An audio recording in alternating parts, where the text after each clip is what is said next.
All right, ladies and gentlemen, welcome back to Raiders Daily. My name is Jackson. I post daily Raiders content, so hit that like button, hit that subscribe button if you guys enjoy it. So we're about a day removed from just the depressing road loss to the divisional rival Kansas City Chiefs. I mean, of course, now they're sitting pretty at 4-1. The Raiders are 1-4. Now, in today's video, we're not talking about the rest of the season. All I will say is this. Take a look at the Raiders' rest of your schedule. Look at the rest of the schedule. It's really not the end of the world. Yes, it's an uphill road. It's a very uphill road, especially, I mean, the division's gone, all right? The division's gone unless you pretty much win out. Kansas City's looking pretty, super pretty at 4-1 right now. They had them in their hands, dude. They straight up had them in their hands. But all I will say is this. This season has been so chaotic. It's been so hectic. Now, when you have a first-year GM, when you have a first-year head coach, this is actually expected, or maybe expected is the wrong word, but it's not the end of the world is my point. I guarantee you if we redid this season 100 times, this would never happen. This is like the 1% where if we redid the first 5 games of the season, the Raiders sitting at 1-4 with the losses they've endured, I mean, it really is storybook, but in a negative way. I mean, it is crazy. You can make legitimate arguments for any possible record adding up to 5 games. It's just been a crazy season. With that being said, the Raiders really are not far off. They're really not far off. They've just not been able to put together 4 straight quality quarters. Now, I'm not saying the fourth quarter was the prettiest, but the third quarter is what killed it. 3 and outs. You couldn't get the offense moving. You couldn't stop Kansas City. They scored 14 straight points. Second 17-point deficit lost in 5 games, like in history. It's only been done by one other team. I mean, it's just, I think maybe the Raiders are even the only team to have ever done that. I forget the stat, but it's crazy. I mean, it is embarrassing. It is like even hopeful at times just because of how when the Raiders are dominant in these quarters or in these halves, they're dominant, man. They're definitely dominant. Now, a lot of people are going to be giving McDaniel some flack here for, oh, you shouldn't have gone for it on 4th down. Really, at the end of the 2-point conversion, my point is this. You could say the exact same things about the 4th down conversion. You could say this about a lot of things, all right? I really don't think that 2-point conversion would be the difference maker because if you really break it down, the Chiefs who had scored on, 5 straight possessions, they would have had 4 minutes getting the ball around the 30. You would have had 4 minutes with 3 timeouts. The Raiders had 1 timeout. Well, your defense hadn't gotten a stop in 5 straight possessions. So if I'm Josh McDaniels, like, it's not something I need to do, but I don't feel great about my case of stopping Kansas City on this upcoming drive, especially if it's a drive they need to score. So he was like, let's just put our foot on gas and let's make it even more difficult for him. And thankfully the Raiders ended up getting the stop, and that final play just pretty much sums it all up. However, it really wasn't a bad call. I mean, Derek Carr maybe made a questionable decision.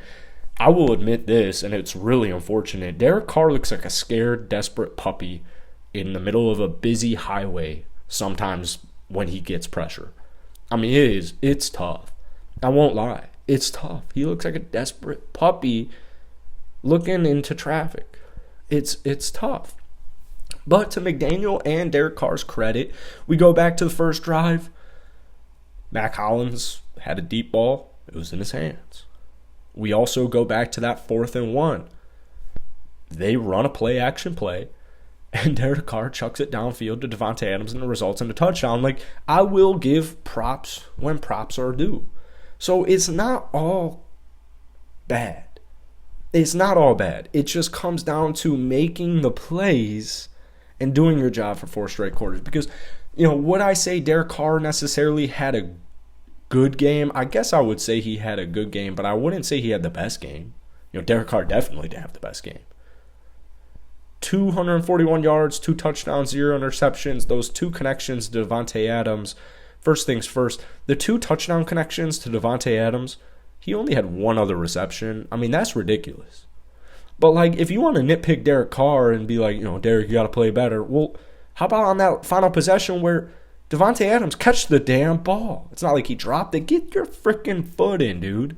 You're being paid like the best wide receiver in the NFL because you are the best wide receiver in the NFL. Make the damn plays. And this is something that I've been talking about. It happened in the Kansas City, or not the Kansas City game, it happened in the Arizona game too, where Davante Adams, if this was like last year or 2 years ago with Aaron Rodgers at the helm at the QB position, if they did the same play, Davante Adams is converting it. It's not like it's the easiest catch to make where you got to put both your feet in, but it's not the most difficult. Go back to Davante Adams' fumble on his third and only reception outside those 2 touchdowns. I mean, he fumbled it, and he got lucky with kicking the ball back. Davante Adams has not been the Davante Adams I know and love. So if you want to give Derek Carr, Josh McDaniels, whoever you want to use as your scapegoat, well, guess what? There's plenty of blame to go around. There's plenty of it. All right? I expect so much better from Davante, and I know that sometimes the offense doesn't give him the benefit of the doubt, and those things will start to click like we saw in the 2 deep conversions. Like, that's going to only get better. His chemistry with Derek Carr is only going to get better. It's only going to get better from here. But, hey, man, you're the best receiver in the league. Show me why you're the best receiver in the league. Show me why we gave up what we gave up to acquire you. I don't care if it's a difficult catch to make.